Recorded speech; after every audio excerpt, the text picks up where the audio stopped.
In another development, federal government has officially flagged off distribution of medical equipment, essential drugs, and other health commodities to states across the country in a major move to strengthen the nation's healthcare delivery system. The flag off ceremony, which took place in Abuja, was presided over by the coordinating Minister of Health and Social Welfare, Professor Muhammad Ali Pati, who emphasized the federal government's commitment to improving access to quality healthcare and ensuring that all Nigerians benefit from recent reforms in the health sector.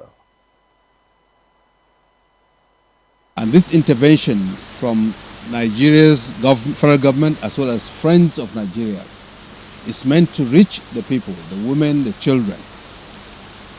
We have to ensure that every one of these resources, whether it are the drugs that we have seen, the antibiotics, whether the medical equipment that has been provided, is used for the intended purpose, just as we have been doing for the Basic Healthcare Provision Fund, because we send the resources to states and to local governments. We want to make sure that there is no official that takes this equipment and then goes to sell it to the market or diverts the drugs that are meant to reduce the cost of medicines, because Nigerians are facing high cost of living, including cost of drugs.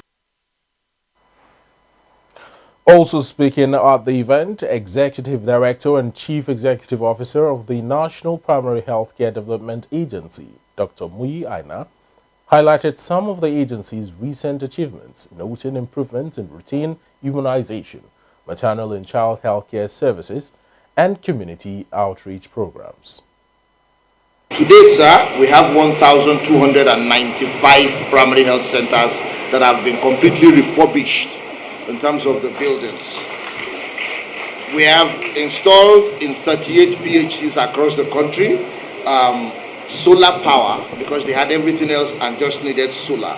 We are also working in partnership with the SWAB office as well as our sister agency, the NHIA, to revitalize CMONG sites. And we have 20 comprehensive emergency obstetric and newborn care sites that are currently being revitalized. As you know, sir, we have a live functional PHC dashboard where, at least on the primary healthcare side, this can be tracked. In terms of distribution, the 1,295 PHCs are slightly weighted towards the northern zones. Dr. Aina said delivery of the medical commodities will help to bridge critical gaps in service delivery at the primary health care level, especially in underserved areas. We have 56 different primary health care relevant medical equipment here. They include heat ovens, incubators, diagnostic equipment like binocular microscopes, autoclave machines, delivery beds, portable ultrasound machines, and all. All in all, we have bundled them into the complement of equipment that each primary health center will need for to be level 2.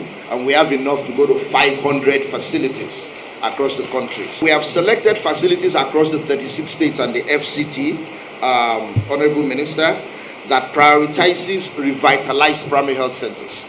PHCs that the NPHCD and the federal government have directly revitalized, we feel an obligation to make sure that we support them to be fully functional, so we are equipping those. Lead of the sector-wide approach for maternal, adolescent and infant initiative, Dr. Dayo Adeyanju, who also spoke at the event, underscored the significance of the distribution, noting that it aligns closely with President Bola Ahmed Tinubu's renewed hope agenda for the health sector. The distributed commodities include maternal and child health kits, cold chain equipment for vaccines, essential medicines, and emergency obstetric supplies. According to the coordinating minister, states will begin receiving their consignments next week. The women are happy across these 21 states that we have gone for a deep dive. They are really excited with the free cesarean section and then the emergency transportation of the women. So today, again, this is another support to really strengthen and reinforce our determination to crash maternity.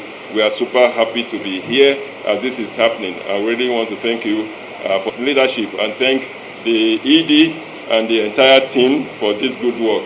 I'm pleased, to say that we also will see how this will begin to reach the last mile and ensure that the women's life and the children are safe.